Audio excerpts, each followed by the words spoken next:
Assalamualaikum warahmatullahi wabarakatuh. Hai Sobat Horor, kali ini aku bakal lanjutin cerita dari Restu PA 718-30152 yang berjudul Sepertiga Malam di Bagian Manuk Keak.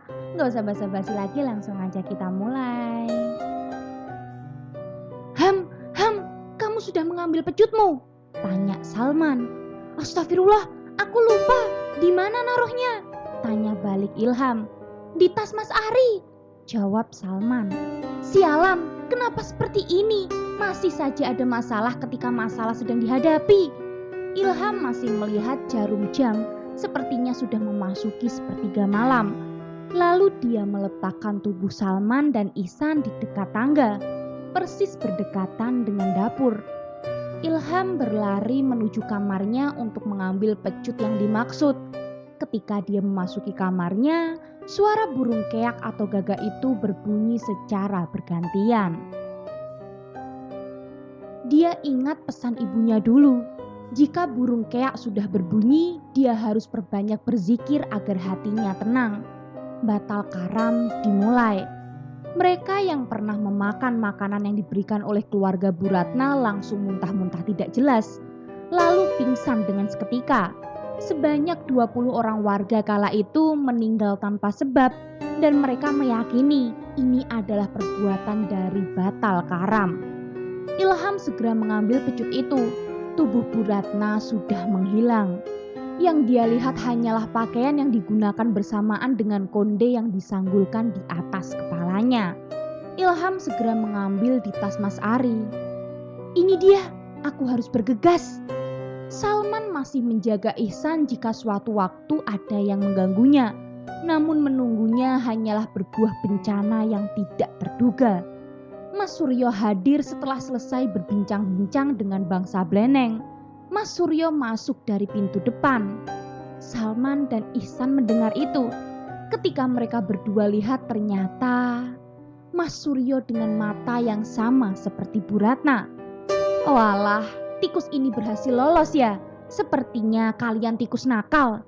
Senyum Suryo memecah ketakutan di sepertiga malam itu sendiri.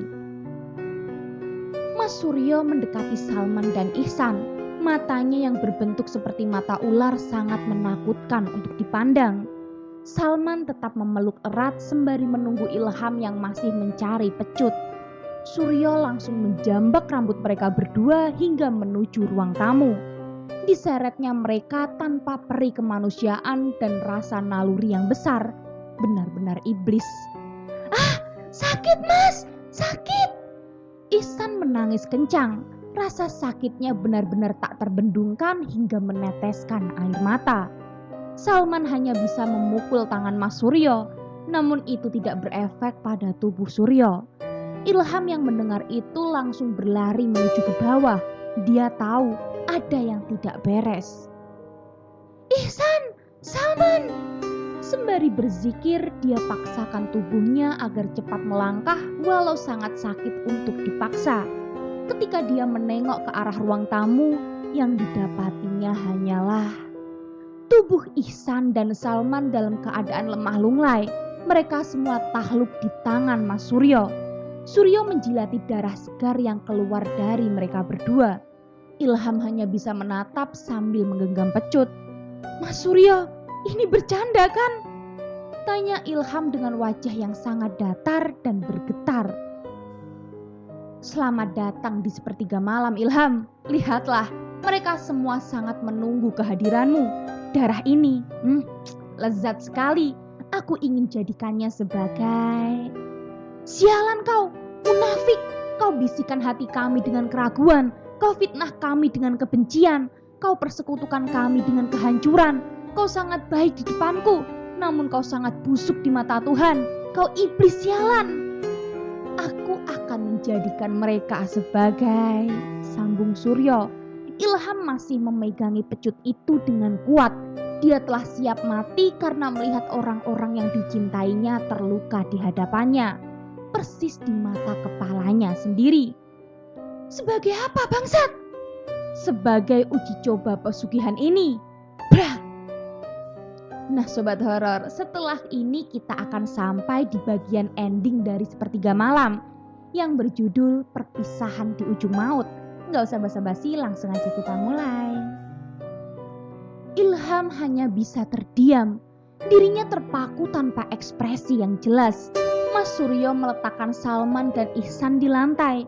Tubuh mereka berdua tak bisa digerakkan kembali. Ada beberapa kesalahan seseorang yang tak pernah diketahuinya. Salah satunya adalah cara mendekatkan dirinya pada Tuhan. Dia merasa dekat padanya, namun hilang rasa manusia. Mas Suryo menyentuh pundak Ilham. Sambil tersenyum, Mas Suryo mendekatkan mulutnya ke telinga Ilham. Kau tahu siapakah orang yang aku maksud? Ilham mencoba mendaratkan pukulan mentahnya tepat di wajah Mas Suryo. Namun tangan Mas Suryo lebih cepat dan tanggap merespon. Inilah yang kau maksud Sepertiga Malam, hah? Tekanan tangan Mas Suryo meretakkan urat-urat dan saraf tangan Ilham. Ilham berteriak kencang kesakitan. Ah, lepaskan! Di dunia ini, siapa yang lemah akan selalu diinjak. Yang tak pernah tahu tentang dirinya akan menjadi sebagai pijakan kaki para kuda liar. Ilham berteriak sekuat tenaga. Mas Suryo memutar tangannya hingga tubuh Ilham terkunci. Kau tahu apalah batal karam dan darah reget yang aku maksud? Apa yang kau maksud? Kau yakin ingin melihatnya? Apa maksudmu, Mas? Lihatlah ini. Ilham diperlihatkan dua sosok yang keluar dari ruangan itu. Satu sosok berbentuk ular dan satu sosok bergaun putih dengan wajah tertutup rambut yang pernah ditemuinya. Siapa mereka berdua? Mereka sangat rindu padamu. Langkah wanita bergaun putih itu pincang, sedangkan wanita yang tubuhnya berbentuk ular seperti titisan Nyi Blorong mendekatinya dengan tatapan yang mengerikan. Geteh reget, aku melihatmu mempunyai darah ini. Darahmu sangat kusukai, Ilham. Sambil menjilati wajahnya yang memelas, wanita setengah ular itu mencoba menjilati tubuh Ilham dengan terus-menerus.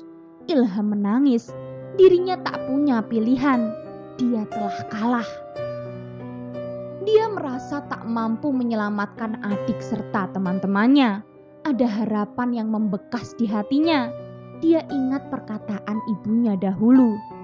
Nak, jika kamu sudah besar nanti, jangan pernah kamu lupakan jati dirimu. Kamu adalah orang hebat. Kamu ini berdarah bangsawan. Kau bukan darah orang kotor. Karena itu kau harus yakinkan tekadmu. Wanita bergaun putih itu seperti menarik lengan Ilham dan ingin membawanya menuju ruangan di mana tempat penyerahan diri dilakukan. Ilham akan dijadikan tumbal selanjutnya sama dengan Mas Ari. Aku beritahu bocoran padamu, Ilham. Mas Suryo masih saja bersikukuh seperti merasa menjadi Tuhan pada waktu itu. Jika kau bukan darah reget, itu akan merepotkan kami, karena kami hanya membutuhkan darah reget yang dimiliki oleh masing-masing korban. Namun, jika darah reget itu berhasil kami lakukan, batal karam akan diwujudkan dengan sempurna. Seluruh warga di kampung ini akan tewas dengan sekejap. Apa yang terjadi? Di luaran sangat ramai dan berisik, pikir Ilham. Memang benar, Mas Suryo sudah siapkan ini dari awal.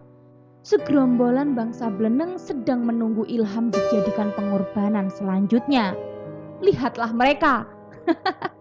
Mereka semua tampak sangat antusias menyambut kedatanganmu, Ilham. Siapa bangsa Bleneng itu? Mereka yang mempunyai darah reget. Mereka warga sini. Itu artinya diam-diam juga kalian semua menjadikan mereka sebagai budak nafsu materi kalian. Bukanlah sudah kubilang, yang lemah jati dirinya akan hancur diinjak-injak bak kuda liar dalam medan pertandingan balap kuda. Apakah kau paham, Ilham?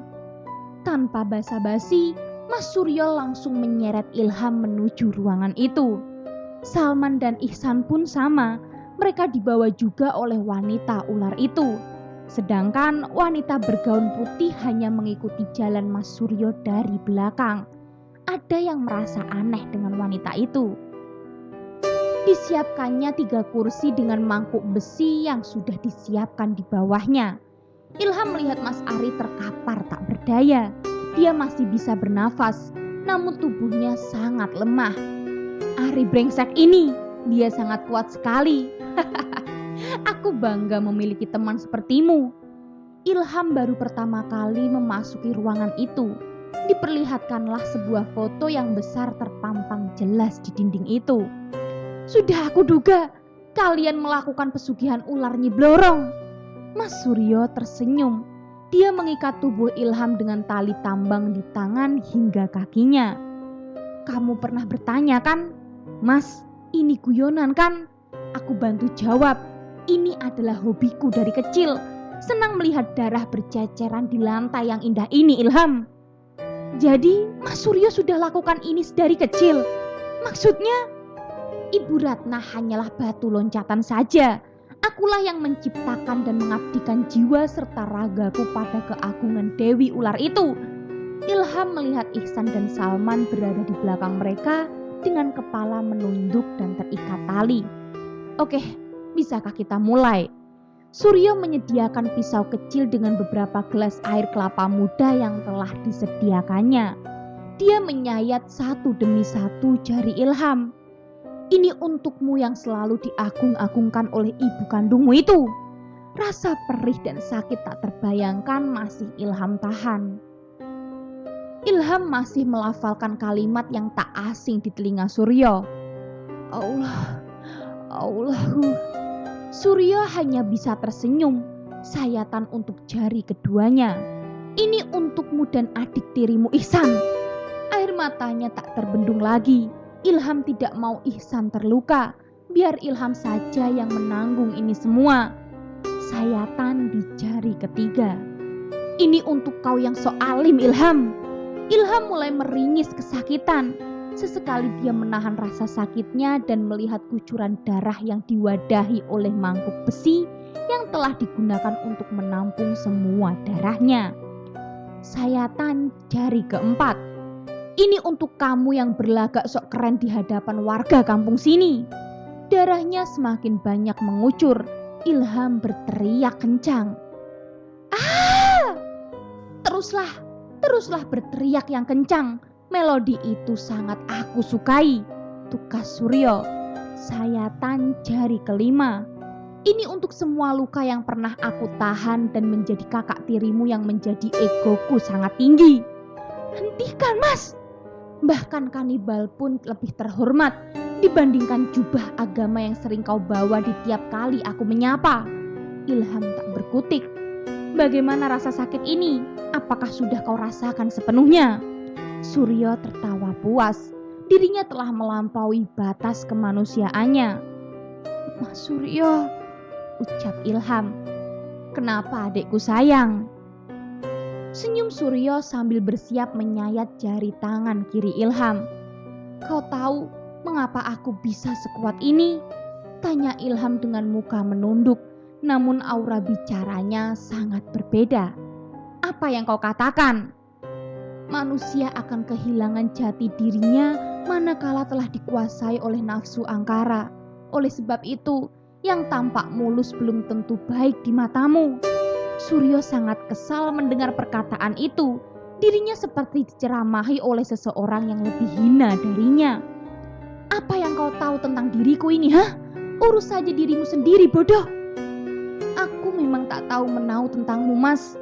Yang aku tahu kamu adalah kakakku. Suryo menekan dadanya. Ada getaran aneh di dalam hati kecilnya. Getaran kasih sayang, kepedulian dan rasa ingin melindungi. Teringatnya dulu pernah membantu Ilham karena penyakitnya yang sangat berbahaya. Penyakit itu kambuh manakala dia terlalu kelelahan. Kau mau menggoyahkan keinginanku? Tidak semudah itu, Ilham. Suryo langsung menyediakan mangkuk besi kedua untuk mengambil darah Ilham. Wanita setengah ular itu mendiami diri di dalam foto yang terdapat di dalam ruangan itu. Sedangkan wanita bergaun putih tadi tiba-tiba menghilang sewaktu mengiringi Ilham ke dalam ruangan itu. "Kau tahu mengapa ibu menyayangiku, Mas?" tanya Ilham. Suryo tidak mendengarkan perkataan Ilham. Dia terus menyayati jari Ilham dengan penuh kesetanan. Darahnya mengucur deras. "Kau tahu mengapa aku menyayangi Ihsan? Apakah kau tahu, Mas?" ucap Ilham dengan posisi kepala yang masih tertunduk. Suryo tetap menyayati jari demi jari Ilham. Nantinya darah itu akan diminumnya bersamaan dengan air kelapa yang telah disediakan dahulu. "Karena aku mencintai seluruh alam, seluruh apa yang telah Tuhan berikan. Agama bukanlah suruhan untuk menyembah saja. Agama dalam keseluruhan adalah berbuat kebaikan. Bukankah alam akan senang jika kita saling berbahagia?" Suryo terdiam. Dia merasakan sesuatu yang aneh di dalam dirinya. Ilham, ini bukan seperti Ilham yang dikenalnya. Memang benar, ketika manusia telah menemukan jati dirinya, ada yang berbeda dalam setiap perkataannya, perbuatan, dan menempatkan sesuatu. Itulah manusia sejati. "Diam kau bocah, jangan membuatku tidak fokus." Ilham tersenyum, bibirnya bergumam, "Apabila aku mati nanti, tolong jangan kau beritahu adikku Ihsan. Aku sangat menyayanginya dan ada janji yang belum aku tepati bersamanya. Aku ingin melihat senja bersamanya, Mas, hanya berdua." Suryo kesal melihat tingkah Ilham. Dia mendorong tubuh Ilham hingga terjatuh. Ilham pingsan dan tak sadarkan diri. Segeranya dia ambil air kelapa dan darah yang telah diwadahi mangkuk besi itu. Dia menjadikannya dalam satu tempat, lalu meminumnya dengan cepat. Namun, ketika dia selesai meminumnya, terjadi reaksi aneh di dalam tubuh Suryo. "Mengapa? Mengapa badanku terasa panas? Mengapa? Apa yang terjadi dengan badanku? Apa yang terjadi?" Tubuh Suryo terasa terbakar. Dia membuka bajunya dan berlari menuju kamar mandi. "Ah, panas! Panas!" Suryo langsung memasuki bak mandi yang terisi penuh dengan air. Namun tetap saja rasa panasnya tidak hilang. "Dewi, kenapa dengan tubuhku?" Suryo enggan meminta maaf pada dirinya sendiri. Dia masih tenggelam kepada kefasikan dalam nafsunya. Suryo hanya bisa meringis kesakitan. Tubuhnya tak lain lagi akan segera hancur jika menahan panas yang begitu dahsyatnya. "Kau tahu, Suryo, manusia sepertimu itu sangat serakah. Aku tercipta karena naluri nafsu angkaramu." Suara itu dikenalnya. Itu suara Dewi. "Apa maksudmu, Dewi?" "Aku adalah sebuah naluri kepercayaanmu. Aku tercipta karena prasangkamu. Aku ada karena ulahmu. Dan aku ada untuk menghancurkanmu." "Apa yang kau inginkan?" "Tidak ada. Semua sudah terlambat, Suryo." Suryo mengangkat tubuhnya. Sebagian tubuhnya telah menghitam. Dia ingin menuju tempat Ilham. Dia ingin meminta maaf untuk terakhir kalinya. Namun ketika dia ingin keluar, dengan seketika pintu kamar mandi ditutupnya. "Hai, tolong bukakan! Tolong! Tolong!" Suryo melihat bayangan hitam tertutup tudung berada di depan pintu kamar mandi. "Siapa kamu? Apa yang kamu inginkan, ha? Apa yang kamu inginkan?" "Jangan ganggu anakku." Siapa kamu?" Wanita itu tersenyum dan meninggalkan Suryo yang masih terjebak di kamar mandi. Suryo hanya bisa berteriak dengan kencangnya. Dia masih berusaha untuk bisa keluar dari ruangan itu. Ilham sudah tak sadarkan diri. Begitu juga dengan Ihsan dan Salman. Semua gugur di tempat. Mas Ari mulai sadarkan diri. Tubuh dan lukanya masih membekas, namun dia mencoba untuk meraih Ilham. "Ilham." Mas Ari merangkak untuk membantu Ilham. Dia tahu Ilham sudah melewati batasnya. "Jangan sampai kalah." Mas Ari masih berjuang. Tubuhnya hampir mati rasa, namun dia tetap bersikukuh untuk menyelamatkan Ilham. Kamu kudu menang, Ham. Detik demi detik, dia masih menunggu azan subuh berkumandang. Dia menantikan keajaiban. Di matanya, Ilham adalah adiknya sendiri. Dia begitu erat dengan kesopanan Ilham. Ketika dirinya ingin menggapai Ilham, dengan sekejap muncul wanita bergaun putih lengkap dengan tudung yang membatasi aurat wajah itu. Mas Ari hanya tercengang melihat wanita itu. Ilham akan kubawa, jadi jaga Ihsan baik-baik, biarkan Ilham tenang, senyum wanita itu. Ari seperti mengenang paras wajah wanita itu, namun dia lupa siapa wanita itu. Dipeluknya Ilham dengan hangat, pelukan penuh kasih sayang. Sudah, lekas kembali. Itulah perkataan terakhir yang Ari ingat. Ari tak sadarkan diri. Suryo yang masih terjebak di kamar mandi mulai pasrah. Tubuhnya sudah tak sanggup lagi untuk bangkit. Luka bakarnya telah menggerogoti dalam tubuhnya. Ilham, ternyata kamu bukan berasal dari getih reget. Kamu anak getih mulia. Selepas itu Suryo meninggal di tempat. Beberapa menit kemudian azan subuh berkumandang. Bangsa Bleneng berlarian menuju gudang. Mereka gagal membawa tubuh Ilham dan yang lainnya. Pak Iwan yang sejak malam menghilang, kini dia datang bersamaan dengan warga lainnya. Ayo Pak, bantu saya. Anak-anak saya telah dijadikan pesugihan. Warga yang penasaran segera menuju ruangan yang dimaksud. Sebagian lainnya berpencar ke lantai 2. Astagfirullah, mereka kenapa? Para warga mendapati Salman, Ihsan, Ari dan Ilham tergeletak di lantai dengan luka sayatan di jari yang masih membekas. Pak Iwan, ada apa dengan anakku? Tanya Bapak Iman, bapak dari Salman. Aku tak tahu Pak, tapi aku yakin ini perbuatan Suryo dan ibunya. Ayo kita cari mereka. Pak, mereka masih bernafas, namun keselamatannya sangat fatal. Kita harus segera membawanya ke rumah sakit. Para warga meyakini mereka masih bisa diselamatkan. Namun begitu memeriksa tubuh Ilham, innalillahi wa inna ilaihi roji'un. Kenapa dengan Ilham Pak? Tanya Pak Iman. Ilham meninggal dunia, jawab warga. Hah? Ilham meninggal? Pak Iwan langsung menuju tempat itu. Ham, jangan ninggalin bapak nak. Pak Iman merasa kejanggalan dalam diri Pak Iwan. Mana mungkin dia merasa kehilangan. Bukannya dia sepenuhnya jahat kepada Ilham. Pak, sudah, jangan diratapi, tidak baik. Ucap warga sembari menasihati Pak Iwan. Pak Iman pun segera membawa mereka yang masih selamat untuk dibawa ke rumah sakit. Bawa ke rumah sakit terdekat. Sekarang mereka masih bisa diselamatkan. Para warga menggotong tubuh mereka. Mereka segera dilarikan ke rumah sakit. Mas Ari yang waktu itu setengah sadar meneteskan air matanya. Dia tahu Ilham telah menyelamatkan orang yang dicintainya. Dia masih ingat ucapan pertama Ilham. Masih ingat betapa polos dan lembutnya hati Ilham. Aku hanya ingin melihat senja hanya berduaan bersamaan dengan Ihsan, Mas. Aku ingin merasakan kehangatan di sore hari. Jika itu tidak bisa kulakukan, tolong ya Mas, ajak Ihsan untuk mengenal alam ya Mas. Ucapan itu yang masih Ari ingat. Alam menangis. Subuh itu para warga kaget melihat jasad Ilham yang sudah dibawa menuju rumah sakit.